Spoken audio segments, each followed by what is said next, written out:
from NCCIH's program and review staff. The last half hour of the webinar is entirely devoted to answering our viewing audience's questions. Questions can be submitted at any time through the webinar using the Zoom question and answer feature on your screen. Please note, attendance at this technical assistance webinar is optional and is not a requirement to apply for submission of this application. The webinar will be summarized, and a copy of the written summary and the PowerPoint slides presented by the speakers today will be sent directly to your inbox in approximately 7 days. That's our commitment to you for your participation in joining us.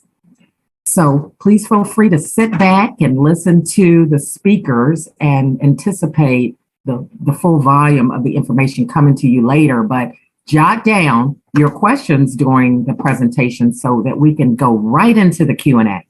At this time, I would like to introduce our first speaker, who is Dr. Lene Mudd.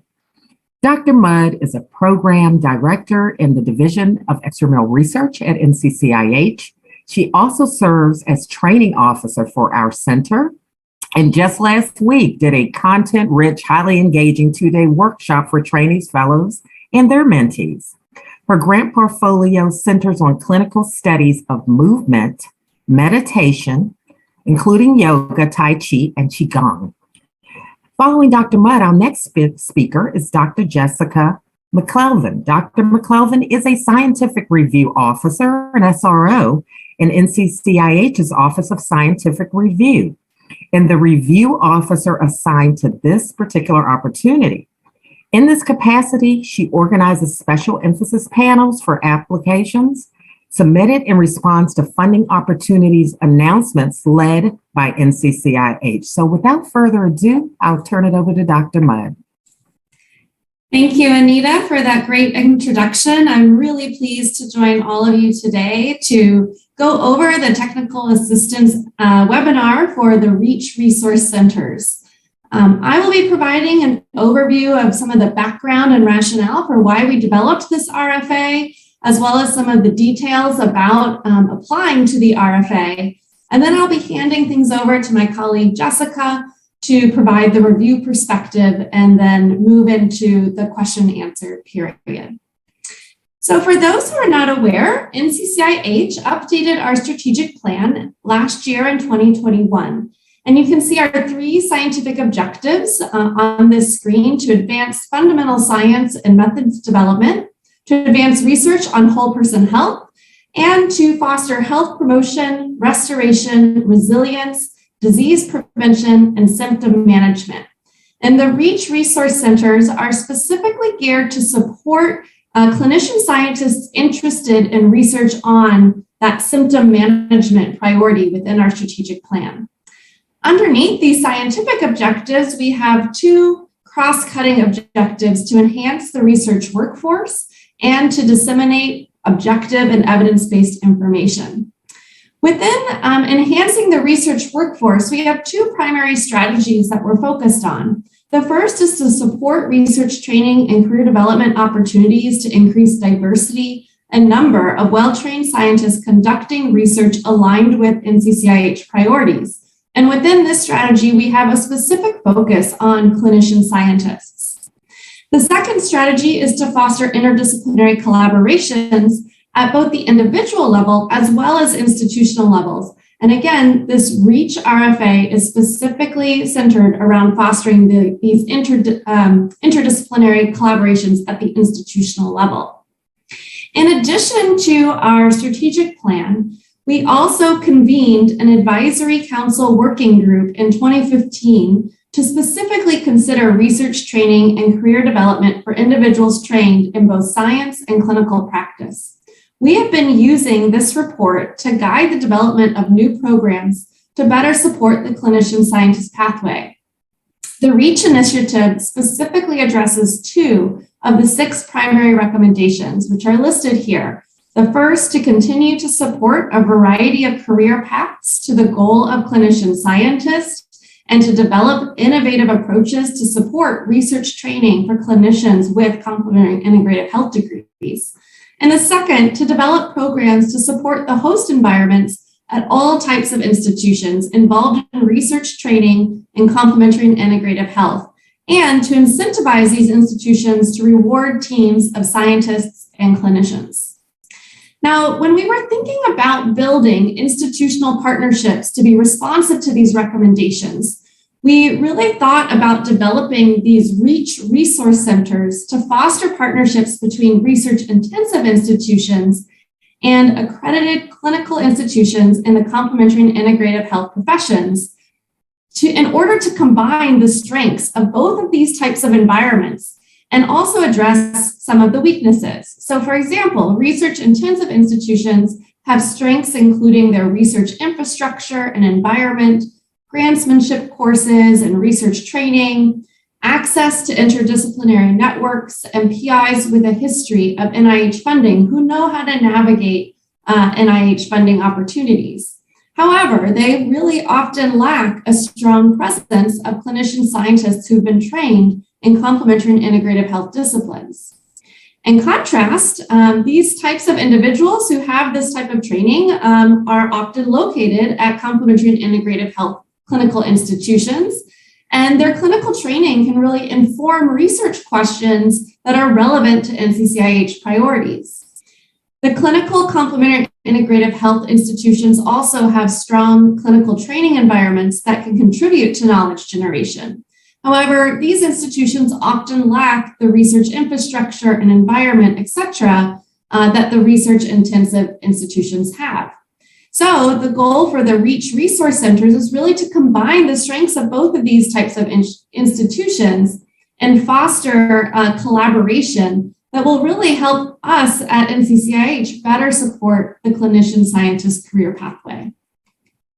So the goals of the REACH Resource Center, first and foremost, is to improve the quality and quantity of federal research grant applications, like NIH, submitted by clinician scientist faculty who are located at complementary and integrative health clinical institutions.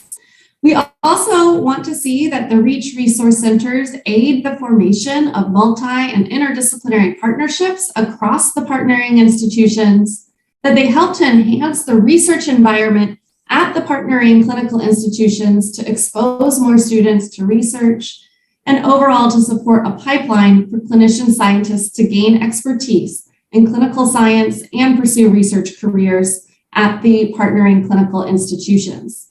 I do want to emphasize that we recognize that these goals will not happen overnight. It's not like these REACH resource centers will get funded and immediately start producing on all of these goals, but there should be clear plans for achieving these goals over the course of the funding.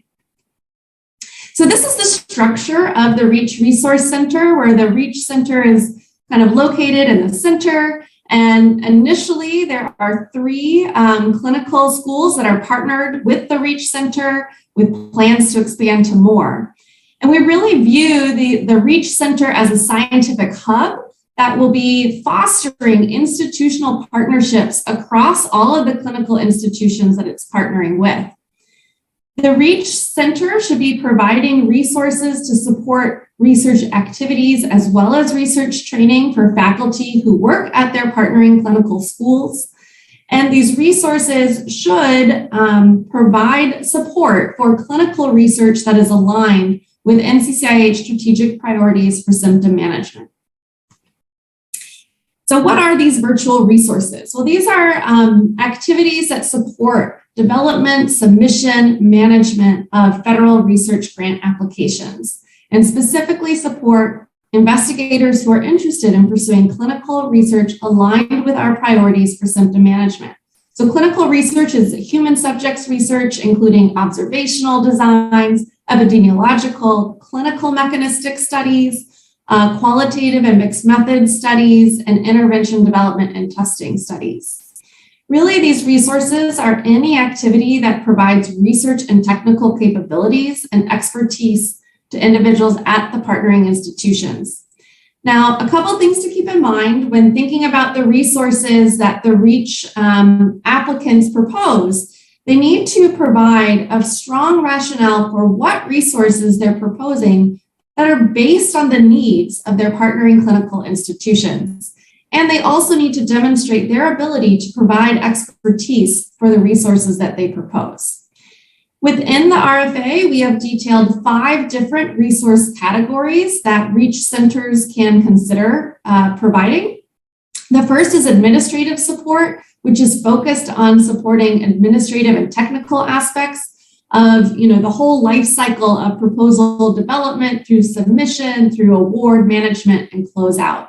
So this can include assistance with budget, just-in-time documentation, and technical reporting. Research support resources would be related to the design and conduct of clinical research. So this might include access to research methods courses or statistical expertise, computational software, central IRB, participant recruitment, assistance, etc. Grantsmanship would include resources related to the conceptual grant development. And so this might include early steps like identifying funding opportunities that are of interest, as well as the conceptual development and critical review, including like mock study section review, etc., before applications go in. Mentorship and training is another category of resources that would really be focused on career development activities, including mentorship programs and soft skills training. And then team building resources would support the creation of diverse, collaborative, and interdisciplinary research teams. So this might include matchmaking services to fill gaps, training in team science, and opportunities for different interdisciplinary workshops. I do want to note that applicants do not have to propose resources in every category. It really should depend on the needs of your partnering institutions, which resources and which resource categories you focus on. But all resources must be virtually available. Now, I've talked a lot about partnerships with the clinical institutions. Applicants to the REACH resource centers must include at least 3 letters of support from partnering accredited U.S. domestic complementary and integrated health clinical institutions that represent a breadth of clinical disciplines, including potentially schools of acupuncture, chiropractic, osteopathy, naturopathy, physical therapy, and music and art therapy. We do want to see a breadth of clinical disciplines supporting your application.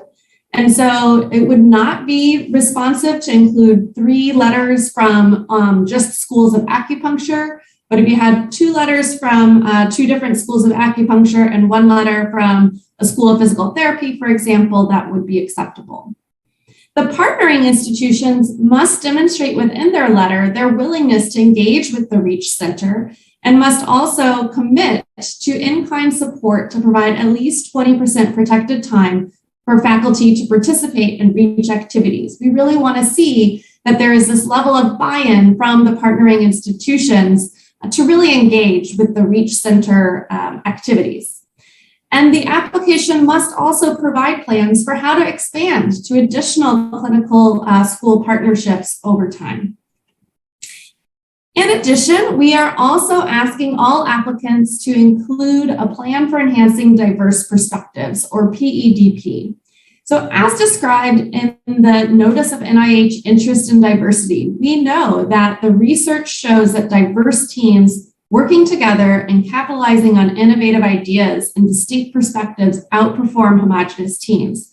So we're really encouraging the applicants to consider strategies for how to enhance these diverse perspectives from the partnering institutions, faculty, staff, and students involved in the REACH Center.